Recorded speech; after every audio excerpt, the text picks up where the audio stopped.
So, hi Wow Life, another video, another share guys, another POV. So, ngayon guys, magbibigay lamang tayo ng point of view dito sa bali-balitang di umano, si Arjen ay magpapa-interview kay Salcedo.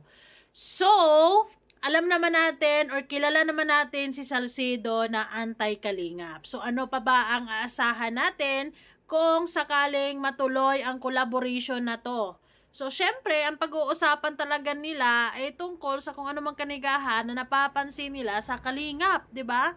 Dahil ang mga to, masasabi ko na anti-kalingap talaga. Si Joel Salcido, Pedring, ito si Arjen, anti-kalingap na rin to dahil umabot na rin to kay Makagago. Nagsumbong na rin siya doon, 'di ba? Yes, nagsumbong na siya doon. Kahit wala mang sinabi na pangalan si Makagago, pero base na rin sa message at kung intindihin natin, talagang si Arjen. Halatang halata na si Arjen. Grabe nga itong si Arjen sa lahat ng mga umalis sa kalingap, si Erika, si Midit, si Arjen. Si Arjen lang talaga ang pinakamaingay. 'Di ba? Ang hindi pa rin naka-move on. And then, hindi pa siya makontento na meron na siyang sariling channel na sana ay pagkakataon na niyang ma-achieve ang sinasabi niyang peace of mind. Pero hindi pala niya goal ang peace of mind, guys. Gusto talaga niya yung gulo. Yes, gusto talaga niya yung lagi siyang mapag-uusapan. Hindi bali na kung negative, basta lagi siyang relevant. I think that's the goal. 'Di ba? Kasi sabi nga niya sa comment niya, may hinahanda na po ba kayong question para sa akin? Ha ha ha. So ibig sabihin nag-uusap sila off cam. Ano kayang mga niluluto ng mga anti-kalingap na to? Meron kaya silang pasabog? Maari kayang meron silang collaboration ni Makagago din. Baka isa din si Salcido nagsumbong kay Makagago, no? Si Pedring, si Arjen, sama-sama na silang lahat. Asan yung pwersa na? Ayun na ba yung pwersa mo, Arjen? Pambihira ka. I mean, alam nyo, sa totoo lang, ina-expect ko talaga na si Arjen is magpo-focus lang talaga sa channel niya. Lalo na may mga business din siya na sinimulan. And I'm hoping talaga na maging okay yung business, magiging maayos at mapatakbo niya ng mabuti. Hindi ko ina-expect na after ilang months ng pananahimik niya, bigla naman siyang magpaparinig, magpo-post ng mga dual meaning na talagang, alam mo yon, mas lalong uminit ang mga ulo ng mga fans talaga. Post now, delete later. Yes, post now, delete later. Na nagsumbong siya kay Makagago, 'di ba? So ngayon, magpapa-interview kay Salcedo. Ano pa bang ini-expect natin kapag ito yung mga to ang magsama-sama sa isang live? Di malamang puro kanigahan ang pwede nilang pag-uusapan. Alangan naman purihin nilang kalingap. Ay hindi mangyayari yon, 'di ba? Kasi ang goal nila is pabagsakin ang kalingap. Sila yung mga tipong tao na kapag napabalitaan siguro nila na ang kalingap bumagsak, wag naman sana dahil hindi mangyari yon, ay sila yung magiging masaya. 'Di ba? This is so sad na may mga tao pa rin na, well, hindi talaga mawawala siguro sa Pinoy ang mga crab mentality.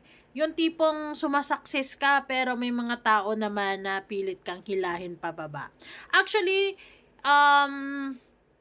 nung pag-alis ni Arjen sa poder ni Kalingap Ido, iniisip ko talaga na maaring na talaga, kumbaga, ito na yung pagkakataon niya na maipakita niya sa atin kung paano niya lalaruin ang pagiging content creator niya. Pero I think talagang na-stuck talaga siya dito sa mga issues.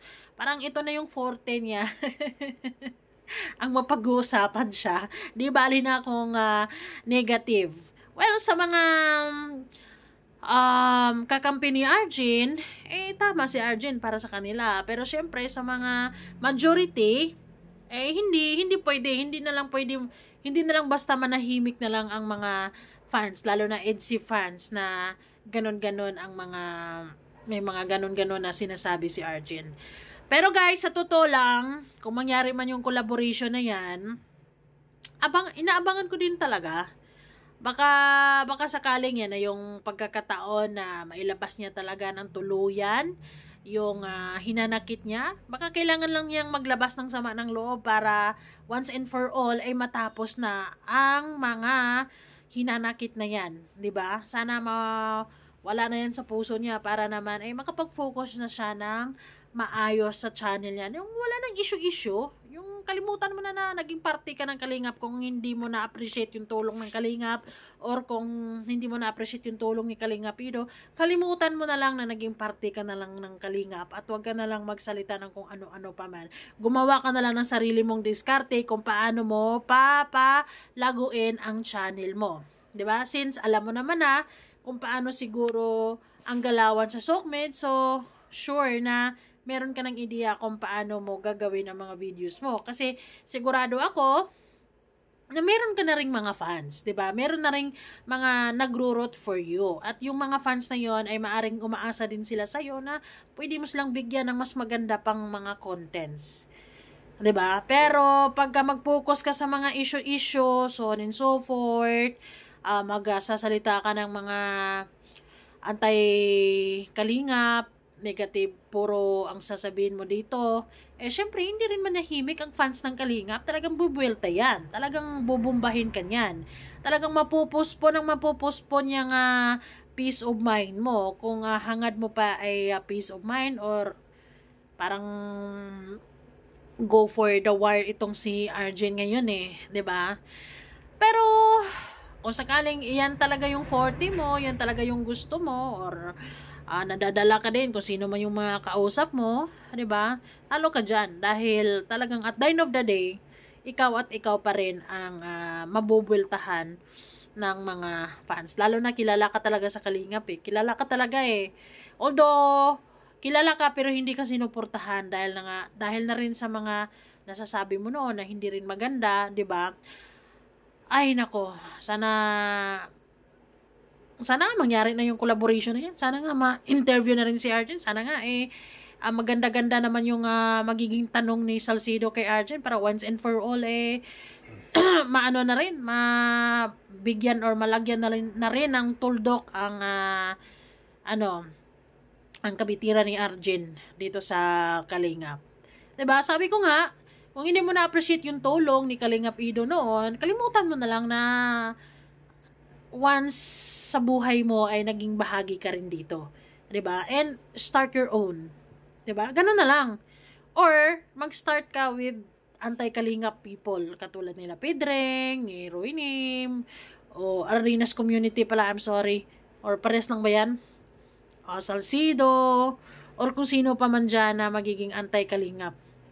'Di ba? Mag-BFF kayo diyan, walang problema kasi ang Kalingap naman sigurado ako na hindi naman kayo pipiliting suportahan or ma-appreciate kung ano mang ginagawa nila sa pagtulong kasi syempre hindi niyo yun ma-appreciate dahil bitter nga kayo. So good luck Arjen. Sana mas magiging maganda ang mga tanong ni or interesting. Sana interesting yung tanong ni Salcido. Abangan namin yan. At doon natin makikilala kung sino nga ba talaga si Arjen. Bye!